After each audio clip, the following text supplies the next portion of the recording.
के बिना, चाँद अधूरा है सितारों के बिना, गुलशन अधूरा है बहारों के बिना, समुद्र अधूरा है किनारों के बिना, और हम चना जोर गरम वाले अधूरा है इनके जैसा यारों के बिना। खन खन खन के मोरी जवानी, मोरी जवानी आधा रोना आधा काने,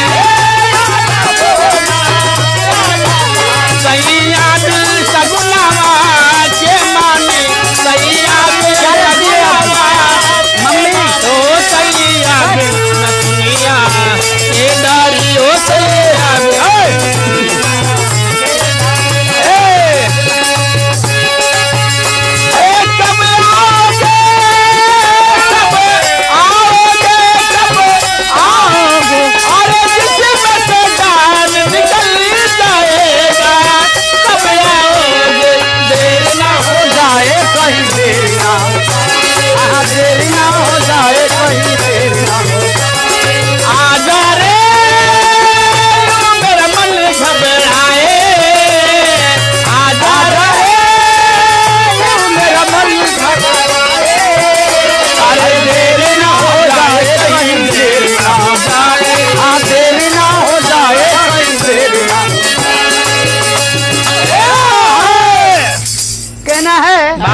आप ऐसे हंसा न करें, आप ऐसे हंसा न करें, क्योंकि होठों की शान जाती है जब आप ऐसे हंसती है। बता दें इनके पापा की जान जाती है।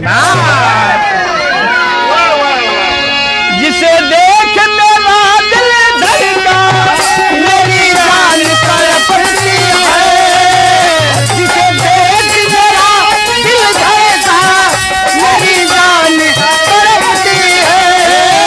कोई जन्नत की मोहर नहीं मेरे कालिज की एक लड़की है,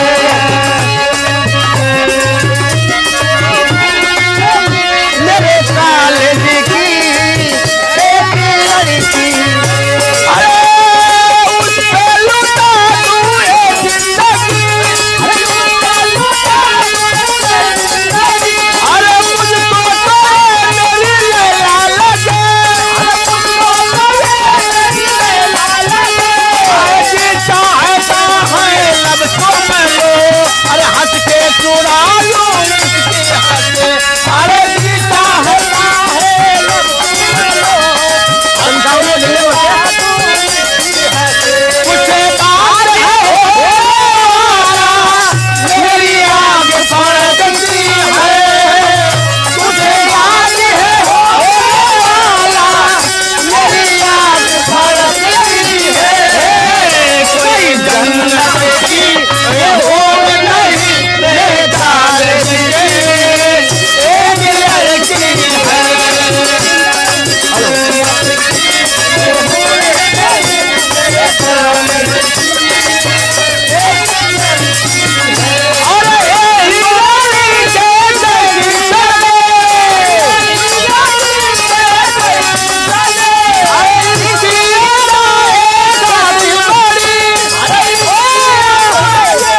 कहना है इनके लिए आपकी हसीना अदा का क्या जवाब, आपकी हसीना अदा का क्या जवाब दूं, और आपकी सहेलियों को क्या खिताब दूं। कोई अच्छा सा फूल होता हम माली से मांग कर ला दिया होता, पर आप तो खुद ही गुलाब हो, आपको क्या जवाब दूं। राह चली रात को तेला सोनार सैया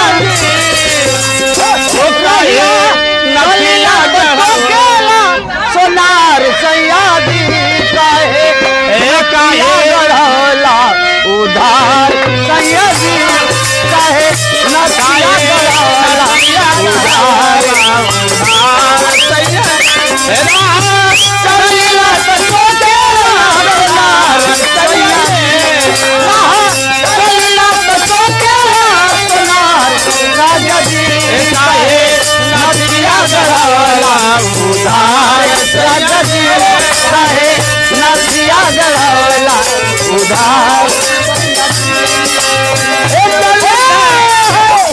इनके लिए भी कहना है आप कितनी सुंदर हैं, आप कितनी कितनी सुंदर हैं, दुनिया की नजरों से खुद को बचा के रखना। आप कितनी सुंदर हैं, दुनिया की नजरों से खुद को बचा के रखना। कोई जरूरी नहीं आंखों में काजल लगे, पर चना जोर गरमाले के कहने से गले में 2-4 मिर्ची नींबू लटका के रखना। अरे चल देख चाहे चल देख जाले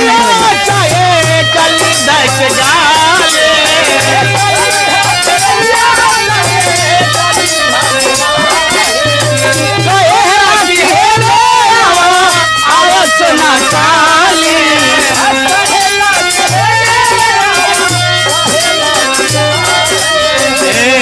जब हम राज करत हो खबरदार सैया के जग हमारा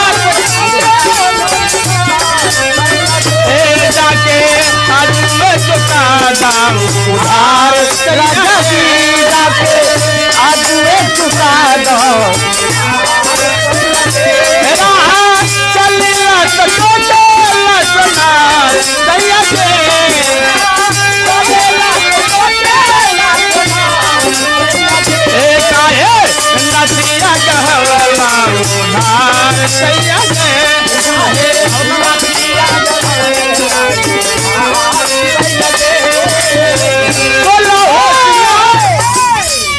खुशियों के राह पे चला करो और खुशियों का महक लिया करो।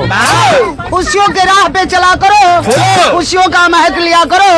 अगर जिंदगी में कभी भी गम नजर आ जाए, जिंदगी में कभी भी गम नजर आ जाए, मम्मी पापा को याद किया करो। अरे फूलों सा चेहरा तेरा कलियों की मुस्कान है, फूलों सा चेहरा तेरा कलियों की मुस्कान है, रंग तेरा देख के रूप तेरा देख के अरे कुदरत भी हैरान है, रंग तेरा देख के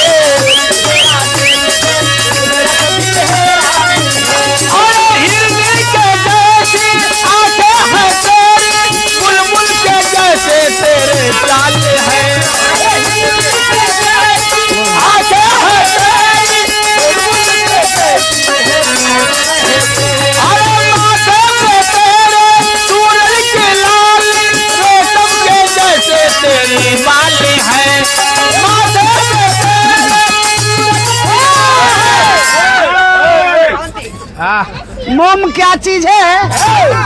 मैं पुरानी बात बताने जा रहा हूँ, आज से कुछ दिन पहले बीती हुई बात। मोम क्या चीज है? हमने पत्थर को पिघलते देखा। मोम क्या चीज है? हमने तो पत्थर को पिघलते देखा और शादी से 15 दिन पहले इनको ससुराल में टहलते देखा।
पैसा की ना